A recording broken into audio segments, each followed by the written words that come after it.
India पर मैं मोनिका सिंह लेकर आ रही हूँ 5 मिनट में 25 खबर बुलेट की रफ्तार से।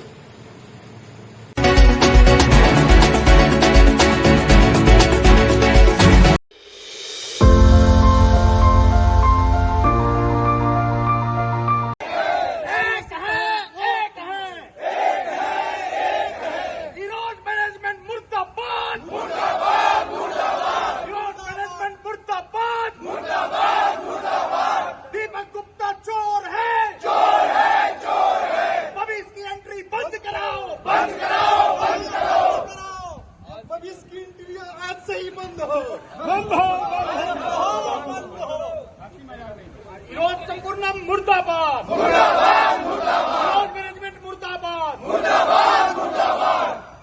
चोरी को आज की चोरी पकड़ो जल्दी, आज की चोरी पकड़ो जल्दी, पकड़ो जल्दी। दीपक गुप्ता चोर है, चोर है, चोर है। दीपक गुप्ता चोर है, चोर है, चोर है। सामान की चोरी बंद कराओ, बंद कराओ, बंद कराओ। सामान की चोरी बंद कराओ, बंद कराओ, बंद कराओ। दीपक गुप्ता चोर है, चोर है, चोर है। अपनी सूद सामने आओ। बनाओ अभी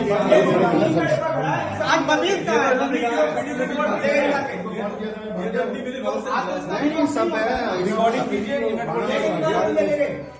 निकाल के लेंगे।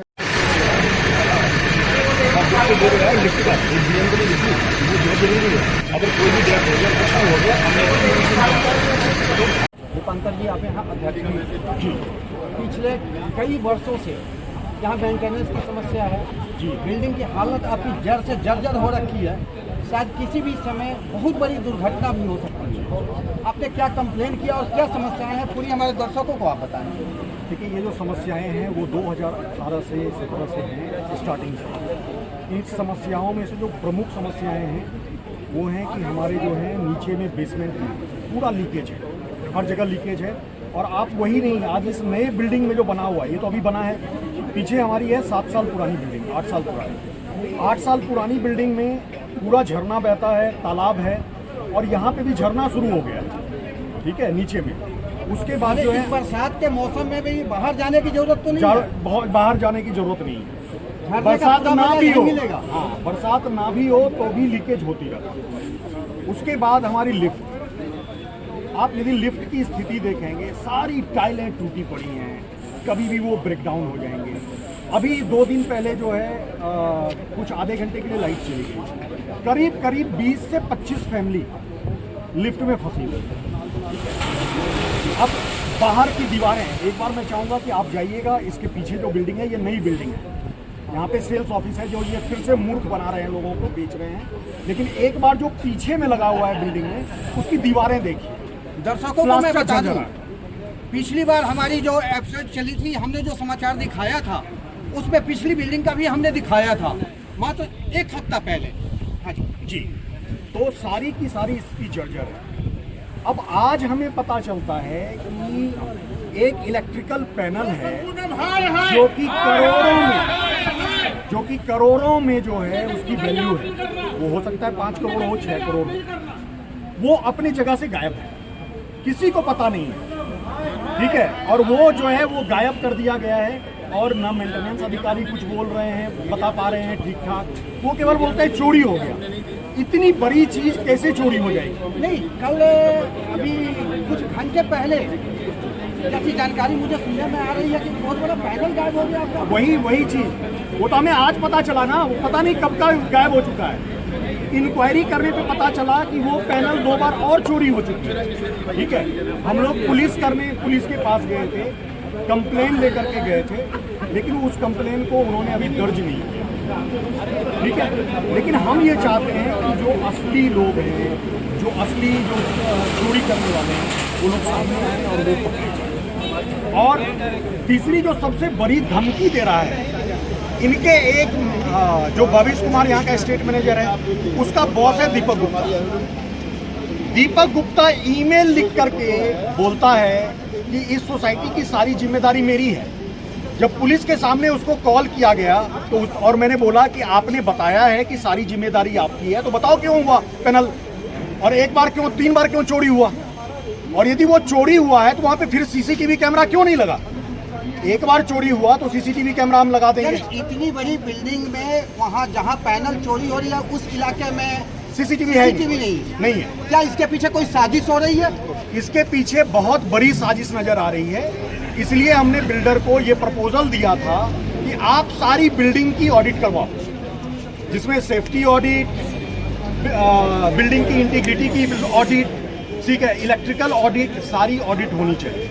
लेकिन उससे वो पीछे भाग रहे हैं और वो धमकी दे रहे हैं कि 30 सितंबर के बाद जो है हम अपने सारे स्टाफ हटा लेंगे मेंटेनेंस वाले। ठीक है, क्यों? उनको खाली पैसा चाहिए। अब एक प्रमुख कारण मैं बता देता हूँ, 2 रुपया 50 पैसा प्लस टैक्स वो बोल रहे हैं लेंगे। अभी 1 रुपया 95 पैसा। बिल्डर के 2 लोग और हमारे AOA के 3 लोग, एक ज्वाइंट समिति बनी थी जिसमें एक टेंडर हुआ और 8 लोगों ने पार्टिसिपेट किया। गवर्नमेंट टेंडर में भी 3 या 4 लोग आते हैं, 5 लोग आते हैं, उसमें 8 वेंडर ने पार्टिसिपेट किया और हमारी जो मेंटेनेंस फी आ रही थी वो 1 रुपया 78 पैसा पर स्क्वायर फीट। लेकिन अब उनको 2 रुपया 50 पैसा लेना है, इसके लिए वो ब्लैकमेल कर रहे हैं।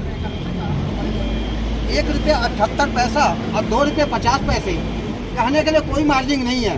लेकिन अगर समूह में इसमें इतनी संख्या रह रही है, अगर उसको जोड़े तो शायद ये खरबों में पहुंच जाएगी।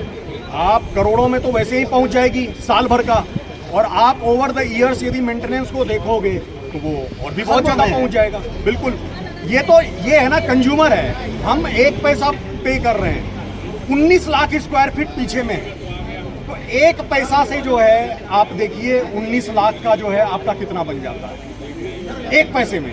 10 पैसा बनाएंगे तो 1,90,000 रुपया हो गया। 10 पैसा केवल हम यदि बढ़ाते हैं तो 1,90,000 रुपये, और उसको मल्टीपल करते जाइए। यहाँ तो ये इन्होंने तो पूरा हद ही मचा रखी जी। ये तो पूरा का पूरा समुंदर ही है। बिल्कुल बिल्कुल बिल्कुल। आम जनता किस तरह से फ्लैट ले रही है, कोरोना काल में इसने देखा। पैसे कहाँ से दिया? बैंक का EMI भी गई, कभी EMI तोड़ने नहीं दिया। लेकिन आज मिल क्या रहा है? टेंशन। सोमवार से शुक्रवार तक, शनिवार तक ड्यूटी करते हैं, लेकिन शनिवार को ये धरना और प्रदर्शन इनकी चल रही है। आखिर ये करेंगे तो करेंगे क्या? बच्चों के लिए क्या करेंगे? क्या अपने परिवार को समय देंगे जब संडे के दिन, रविवार होता है, अवकाश का दिन होता है और ये धरना और प्रदर्शन पर है? जी, हम लोग सभी यहाँ नौकरी पैसे वाले लोग हैं, मध्यम वर्गीय लोग हैं, और हमारा यही रहता है कि महीने के अंतिम में सैलरी आती है और हम हर चीज़ का जो है ना, उसमें एक मेंटेनेंस चार्जेज भी होता है, अलग अलग तरह के चार्जेज होते हैं। सब पे करने के बाद हमारे पास तो बचते कुछ नहीं है, हम लोग मध्यम वर्गीय हैं। उसके बावजूद हमारे पास क्या बचता है कि हम परिवार को समय दें, इनको समय दें। आपने सही अपने बताया। अब हमारा काम क्या है, उधर हम जो है एक सेठ जी की नौकरी करें और दूसरा इन बड़े बड़े सेठ लोगों के पीछे भागते रहें कि भाई हमें सुविधा मिल जाए, लाइफ भी रिस्क पर है। और उसके बाद जो है जिंदगी तो हमारा पूरा का पूरा रिस्क पे है। लिफ्ट किस दिन हो गया? और मैं ये बता देता हूँ सबको, मैंने ये आगाह किया था मेंटेनेंस अधिकारियों को पिछले वर्ष मार्च में, इस वर्ष नहीं, पिछले वर्ष 2023 के मार्च में हमारे टावर, जिस टावर में मैं रहता हूँ, लिफ्ट नीचे तक गिरा था, मैं ही उस लिफ्ट में था। वो भी केस हो चुके हैं। वो तो भगवान का शुक्र है कि आप सही सलामत यहाँ हैं। बिल्कुल बिल्कुल। अदरवाइज ये जवाबदेह होता तो होता कौन? इस अपार्टमेंट के कुछ रेजिडेंट्स हैं, उनकी भी अपनी कुछ प्रॉब्लम है। मैं उनका प्रॉब्लम उन्हीं के जुबानी सुनना चाहता हूँ कि ये सवाल किससे करेंगे, या AOA अध्यक्ष, या बिल्डर, या प्रशासनिक अधिकारी। हाँ जी, प्रॉब्लम बताएं आप। सर, मेरा नाम अभिषेक गौरव है और मैं हीरो संपूर्णम का निवासी हूँ। एक निवासी होने के नाते मेरी अध्यक्ष जी से विनम्रतापूर्वक ये प्रश्न है कि जो इस ये VCB पैनल का चोरी पकड़ी गई है, संज्ञान में आई है, इसके जो मुख्य साजिशकर्ता जो माना जा रहा है, हीरोज स्टेट मैनेजर है श्री भविष कुमार है। तो क्या वो उनकी एंट्री अध्यक्ष जी ने पहले भी पूर्व में बोली है कि बंद रहेगी, तो बस एक रेजिडेंट्स के बिहार से वो एक आश्वासन दे दे कि कल से भविष कुमार हमारे सोसाइटी कैंपस में एंट्री नहीं होगी। नहीं, मैं एक छोटी सी सवाल आपसे और भी करूंगा। यह सर्टिफिकेट चोरी उनके ऊपर क्लेम आप कर रहे हैं या प्रूफ हो चुकी है? सर देखिए, कानूनन अभी प्रूफ हुई है? मैं आपको बता देता हूँ इस बारे में। अभी हम लोग गए थे पुलिस थाने में भी, सभी निवासी लोग गए थे। पुलिस ने हमारा रिपोर्ट दर्ज अभी नहीं किया है, तो लेकिन उस संदर्भ में इसीलिए एक आश्वासन, क्योंकि अभी तो आरोप लग रहे हैं उन पे, और जो कि ये छोटा मोटा अमाउंट नहीं है, 6-7 करोड़ लमसम अमाउंट है। तो समझिए इस अपराध की संदिग्धता को समझने का आवश्यकता है, और उस अपराध का संदिग्धता को समझते हुए अध्यक्ष जी से आग्रह है कि अध्यक्ष जी रिस्पॉन्स। मैं अध्यक्ष जी से भी जवाब लूंगा, लेकिन और भी जो रेजिडेंस है उनकी भी समझ करके लास्ट में एक बार अध्यक्ष जी से पूरी जवाब लेंगे और वो सबको सेटिस्फाइड करेंगे। हाँ जी सर, आपका नाम? मैं योगेंद्र तोमर, इस सोसाइटी का रेजिडेंट हूँ। मेरा ये मानना है कि मान लीजिए बदी ने ये चोरी नहीं करवाई। एक जो पैनल है वो छोटा मोटा नहीं है, करीब 200-300 केजी उसका वेट है। उसे उठाने के लिए ट्रक आया होगा, नट बोल्ट से कसा हुआ है, एक सर्किट में लगा हुआ है हाई टेंशन लाइन में, उससे शट डाउन कराया होगा। तो बगैर उसके इन्वॉल्वमेंट के वो चोरी नहीं हो सकता। अगर वो चोरी हुआ, उसने न तो SCO को बताया, न सिक्योरिटी एजेंसी वहाँ गार्ड लगी हुई है, न उनको बताया, ना ही किसी रेजिडेंट को बताया। जब उससे फ़ोन करते हैं तो बोलता हमने FIR की हुई है, NPCL को खबर किया हुआ है, और सब कुछ एडजस्ट हो गया जो ऐसा हुआ है। आज सुबह बुलाया उसको, भाई दिखाओ साइड किधर, कुछ नहीं लगा यहाँ पर, आप गलत बोल रहे हैं। तो वो कहते हैं कि मैं अस्पताल में भर्ती हूँ जी, कल आऊँगा। वो भाग गई साइड छोड़ करके। तो उससे ये प्रतीत होता है कि वो बंदा इन्वॉल्व है, और उसका जो भी बॉस होगा, दीपक गुप्ता या सो कॉल्ड अब्दी सूद, ये सभी इन्वॉल्व हैं इसमें। क्योंकि जो अमाउंट है, जितने बड़े का, जितना महंगा आइटम है, और जिस टाइप से ये चोरी हुआ है, सर्किट से निकाला गया है, ये सिंपल काम नहीं है, एक बंदा नहीं कर सकता। बबीज तो बहुत छोटा सा मेहरा है, इसके पीछे कौन कौन इन्वॉल्व है वो निकलने चाहिए।